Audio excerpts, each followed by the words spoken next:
Bonjour mesdames, messieurs. Pardon, je vais régler un tout petit peu. Je vous propose une conférence, un monologue sur de la propriété des données. C'est une question majeure pour les data scientists, pour l'intelligence artificielle, pour l'ensemble de l'économie. Une question majeure et un débat international. Il commence mal ce débat. La plupart d'entre vous, vous dites c'est mes données, c'est mes informations.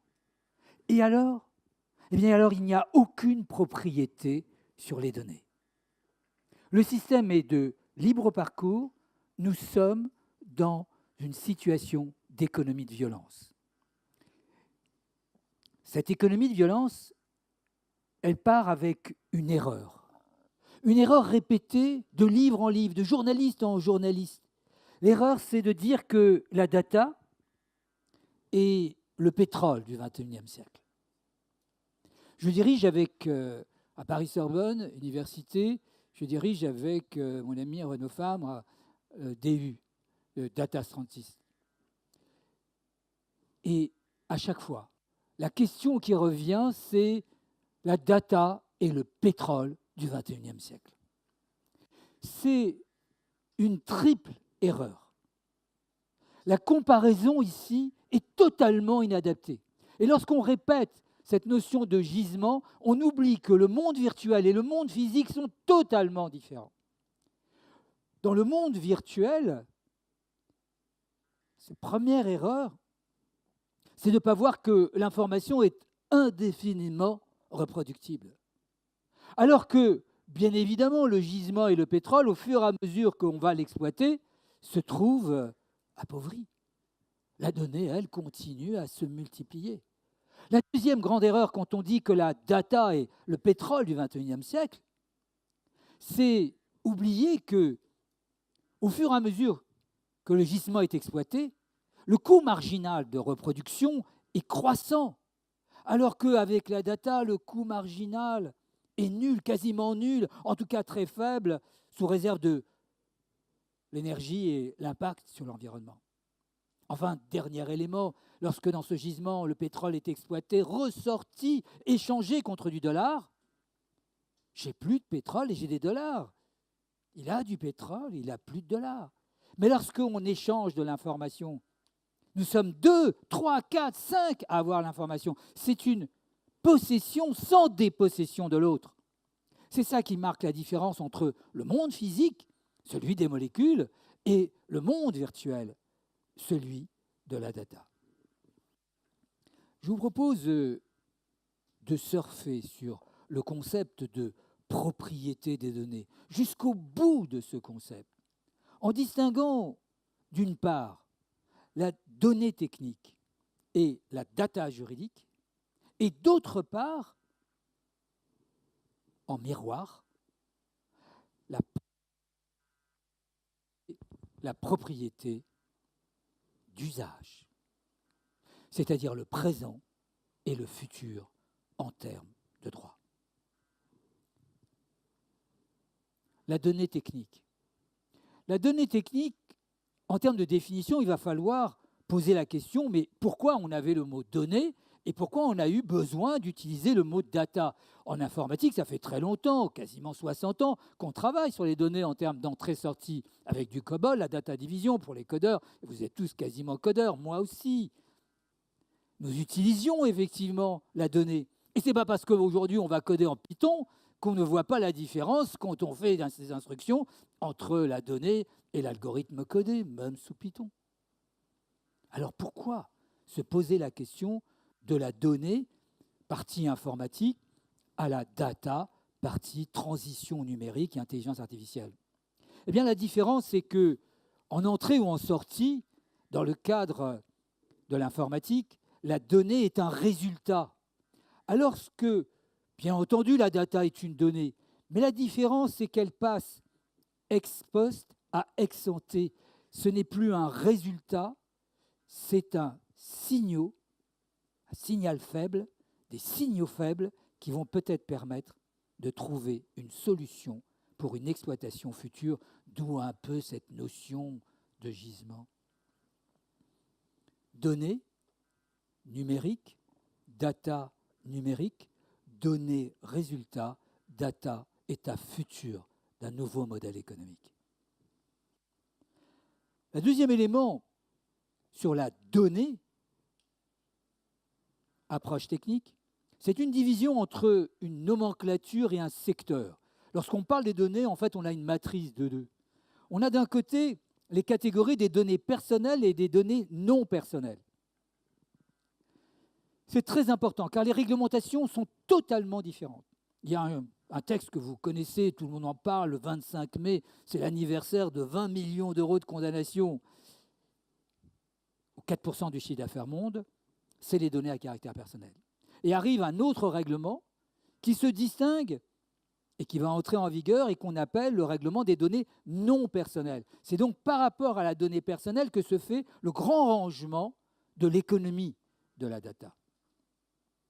Il y a une deuxième nomenclature, matrice de 2, où là on va distinguer entre les données privées et les données publiques, celles qui sont sur financement privé et celles qui sont sur financement public, avec le débat pour les données publiques, dans la mesure où elles ont épuisé l'ensemble de l'économie par l'impôt, de les mettre à la disposition à titre gratuit, et c'est tout le débat de l'open data.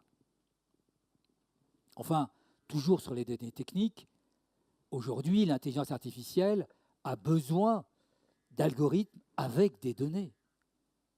Un algorithme sans données, c'est un violon sans archet. Voilà la situation sur les données techniques. Et si on regarde la data juridique, cet état futur d'un modèle économique en développement grâce à des algorithmes, on s'aperçoit que la data sur le plan juridique, elle est mal organisée. En fait, il y a des effets d'empilement. Et vous avez compris, on va utiliser tout au long de cette conversation, de ce monologue, on va utiliser le clivage données personnelles, données non personnelles. Données techniques et économiques, données personnelles, celles qui mettent en cause un individu directement, une personne physique, pas les personnes morales. Dans les données personnelles, aujourd'hui, si on veut les protéger, si on veut s'approprier cette donnée, parce qu'on l'a créée, par exemple, on n'a que deux moyens. On a un premier moyen qui est de considérer que lorsque le contenu de cette donnée appartient à la vie privée, alors on peut la protéger par le droit de la vie privée, qui était l'ancien article 9, peu importe, et la loi sur le renseignement. Le droit à la vie privée fait partie d'un droit fondamental. Et donc, pour les données qui appartiennent à cette notion d'intimité, alors, lorsqu'elles sont appréhendées et utilisées anormalement, on pourra utiliser la notion de vie privée. Mais vous sentez bien qu'on est à l'extérieur quand même de la valeur économique dont on parle lorsqu'on veut utiliser un data scientist. La deuxième façon de protéger la donnée personnelle, c'est d'utiliser ce fameux règlement général pour la protection des données personnelles, 99 articles, 193 considérants. Et ici, on pourrait attraper peut-être la propriété, mais qui n'existe pas, donc par la protection, à travers les articles 5, 6 et 7, qui disent la chose suivante: la collecte de données à caractère personnel doit être faite de manière licite, loyale et transparente. Alors, si quelqu'un est amené à détourner des données qui sont des données personnelles, il y a tout lieu qu'on va être dans une situation illicite, ou en tout cas non loyale, et sûrement non transparente. Mais là encore, comme pour la vie privée, qui était protégée sur le contenu et pas la donnée en économie de marché, on n'attrape pas vraiment la donnée personnelle au sens de la valorisation de Facebook, Twitter ou de Google. On attrape un élément de protection, de droit de la personnalité. Si je continue, toujours dans la data juridique, cette fois-ci non plus sur les données à caractère personnel, mais les données à caractère non personnel, données économiques et données techniques, on peut les appréhender, là encore, sur le plan juridique, mais absolument pas en termes de propriété. On peut simplement l'appréhender. Et si l'information est confidentielle, alors par un contrat de confidentialité, ce que d'aucuns appellent parfois un NDA, la version anglaise, ou un contrat de savoir-faire, on va pouvoir protéger la donnée. C'est sûr que, par exemple, la formule de Coca-Cola, qui est une suite d'informations et une organisation, elle est protégée par le savoir-faire et non pas par le brevet. On aurait pu protéger par le brevet, mais il serait tombé depuis bien longtemps dans le domaine public, en réservant par le secret du savoir-faire, en protégeant ce savoir-faire sur le plan technologique. On a utilisé une protection, on s'est accaparé l'information, mais vous sentez bien là encore qu'on n'est pas vraiment sur une propriété. On utilise un système un peu décalé. L'autre façon, empilement toujours de droits qui ne sont pas faits pour ça et qu'on va détourner, utiliser pour arriver à protéger cette fameuse data, valeur future sur un modèle économique en devenir, c'est la loi Godefroy. La loi Godefroy, vous la connaissez, l'aspect informatique, c'est la loi qui punit ceux qui accèdent de manière illicite, ceux qui se maintiennent dans un système de traitement automatisé de données. Et avant, il n'y avait que la possibilité de sanctionner les logiciels. La loi sur le terrorisme est intervenue, a introduit un seul terme, l'extraction. Ainsi donc, lorsque quelqu'un accède, se maintient et retire de la donnée, qu'elle soit personnelle ou non personnelle, on peut le condamner pénalement. C'est intéressant, mais ça ne permet pas, par le droit pénal, de créer une économie de la data. Valorisation du XXIe siècle. Ce débat, il est mondial. Il n'existe aucune loi particulière dans le monde qui reconnaît la propriété de la donnée. Alors, regardons pourquoi et essayons de créer ce futur. De la donnée technique à la data juridique, les 4 niveaux de différenciation et les empilements en cette matrice de 2, de nouveau, je vous propose de regarder la propriété classique des données à caractère personnel et des données à caractère non personnel et la propriété d'usage que je voudrais dessiner avec vous, car c'est notre futur. De la propriété classique. Il n'existe pas de texte parce que tous les textes ont été pensés dans le monde physique. Dans le monde où, si j'ai un bien et que je le prends, l'autre est dépossédé et la propriété, telle qu'elle est organisée, c'est celle que vous connaissez parfaitement. Le débat, d'abord sur les données à caractère personnel, et après je verrai le débat sur les données à caractère non personnel. Toujours maintenant, cette division qui va nous guider tout au long de ce parcours. La donnée à caractère personnel, le débat est mal défini. Il est sur le terrain de la biotechnologie. Ceux qui s'opposent à la propriété des données, je me bats pour la reconnaissance de cette propriété depuis plus de 10 ans, on va gagner. Elle est basée sur la chose suivante, c'est de dire que les données à caractère personnel sont des éléments de la personnalité, que le nom, le prénom, l'adresse, tous ces éléments, mon numéro de carte bancaire, tous ces éléments sont de mon intimité personnelle. Et comme en matière de biotechnologie, les organes ne peuvent à l'essence même du droit de la personnalité, et ce droit de la personnalité est hors commerce. Ça me paraît une erreur, une double erreur. La première, c'est que comparer les données à un rein ou à un poumon, c'est oublier que le fait que la donnée est indéfiniment reproductible et que mon nom, mon prénom, mon adresse, lorsque je communique dans une fichier pour une opération de mailing, je ne l'ai pas perdu. Personne ne me l'a pris.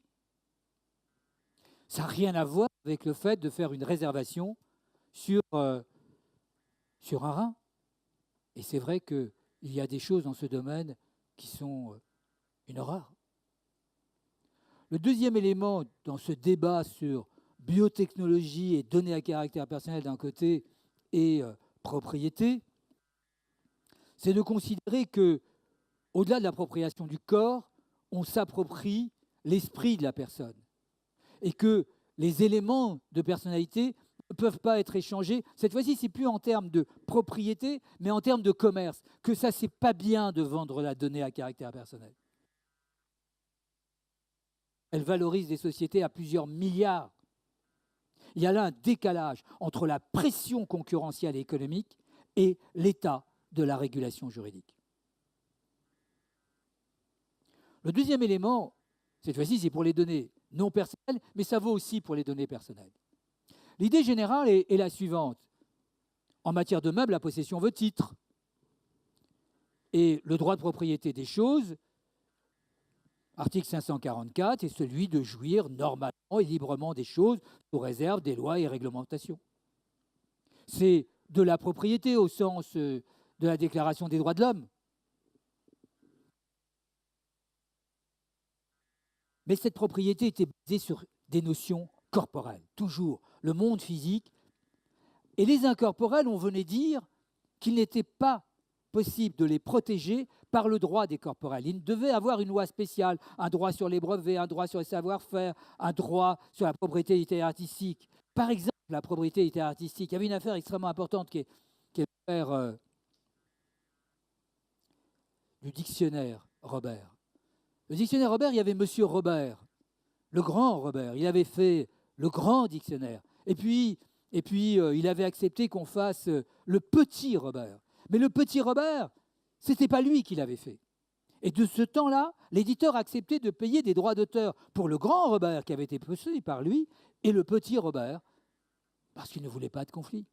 Au moment du décès, son épouse est venue réclamer de la même manière la continuation des droits, puisque vous savez qu'on va continuer à décompter. L'éditeur accepte de payer les droits sur le grand Robert, mais refuse de payer sur les droits sur le petit Robert, en disant que dans la mesure où il n'était plus là et qu'il ne l'avait jamais fait, le contrat était nul, il est impossible de lui payer les droits. Et à l'époque, la Cour de cassation reconnaît effectivement que c'est d'ordre public, qu'il est impossible de reconnaître des droits incorporels, et malgré la situation passée, le petit Robert n'a pas entraîné des redevances pour sa femme.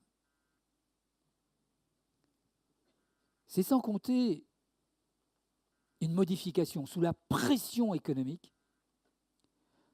L'arrêt Robert va être modifié par une décision extrêmement importante, majeure, qui gère en fait votre économie, notre économie future.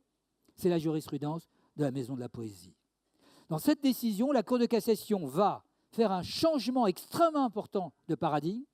Elle va accepter que l'on puisse créer par contrat des incorporels, reprenant là, au visa de l'article 544, les choses, en considérant que les incorporels peuvent être des choses, et en conséquence, le droit des choses s'applique au droit des choses incorporelles. C'est la construction d'un nouveau monde, le monde virtuel de la propriété des choses, cette fois-ci sans distinction entre le monde physique et le monde virtuel. Ce qui est intéressant, c'est qu'au même moment, la jurisprudence, cette fois-ci non plus des droits incorporels, mais pénale, évolue. 20 ans de combat. Pendant 20 ans, j'ai défendu l'idée et perdu que les informations pouvaient être volées. On me refusait cette notion. La Cour de cassation considérait qu'il y avait soustraction de la chose d'autrui, que si et seulement s'il y avait un incorporel qui se trouvait incrusté dans un corporel. La première fois que la question s'est posée, c'est à propos du vol d'électricité. Très souvent, droit et technologie se courent après. Et on venait dire que l'électricité ne se volait pas en tant que telle, ce n'était pas une chose. Et puis, la jurisprudence a évolué, les textes où la question s'est posée, c'était à propos des gens qui prenaient des voitures. On est en pleine période James Dean, la fureur de vivre. Des jeunes prenaient des voitures, ils partaient faire une bourse sur l'autoroute, comme ils disaient, mais ils ramenaient la voiture. Ils n'avaient rien pris. Et là, on n'avait pas voulu considérer qu'il y avait vol. Et puis, la jurisprudence évolue compte tenu du fait qu'on a pris une voiture et qu'on a soustrait la chose d'autrui pendant le temps, effectivement, et ça va être extrêmement important pour la construction future, pendant le temps où on prend l'usage de la voiture, même si son propriétaire n'en avait pas besoin, on est voleur. Il faut attendre encore une technologie pour que vol et évolution se conjuguent. C'est à propos de la photocopie. À propos de la photocopie, on a considéré que lorsqu'on utilisait non pas la photocopie, mais l'original, pendant cet instant très court où on faisait la copie, on portait atteinte à l'usage de l'original en faisant une copie illicite, et il y avait vol. Enfin, de l'électricité à l'arrêt Bluetooth, dans l'arrêt Bluetooth, la Cour de bien effectivement possibilité de voler l'information sans passer par un support de type CD ou clé USB. Le fait d'envoyer sur le réseau les données était suffisante pour permettre la qualification de vol.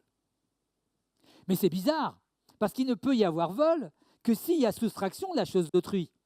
Et là, vous voyez, il y a une asymétrie entre le droit pénal et le droit civil. Le droit pénal ne peut condamner des voleurs que s'il y a chose d'autrui. Mais cette chose d'autrui, a priori, si on la regarde avec les yeux du civiliste, il n'y a absolument pas de droit de propriété.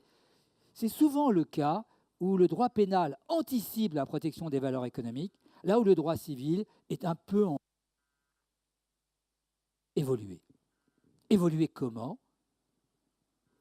De la donnée technique à la data juridique, de la propriété classique avec, on va utiliser la maison de la poésie, vers la propriété d'usage. L'idée, c'est qu'une entreprise privatise les données, que ce soit des données personnelles ou des données non personnelles, par le biais du contrat.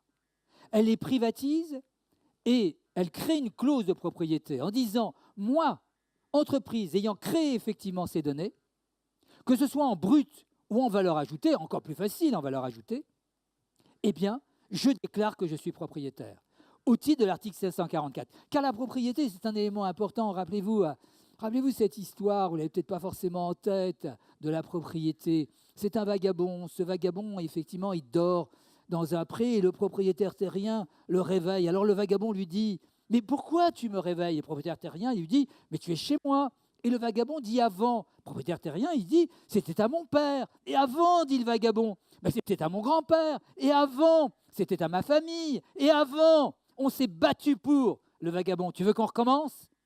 Voilà la situation aujourd'hui. C'est un état de violence. Et pour ramener dans une économie qui ne peut pas être un état de violence, nous sommes dans un système de pré-capitalisme où vous donnez vos données sur Facebook. Et fraude, on voit bien tout ce qui existe sur le web caché. On ne peut plus continuer comme ça. Il y a une économie de la valeur, il y a un marché pour cette valeur, il nous faut un droit. Le droit, c'est celui des contrats. L'article du Code civil qu'on va utiliser, c'est l'article 544 des choses, et le monde physique et le monde virtuel se remet effectivement en unité juridique. Au terme de cette conversation, partez de l'idée que la propriété des données, il faut la construire, qu'il n'y a pas de réglementation. Et en conclusion, battez-vous pour la propriété de vos données. Merci.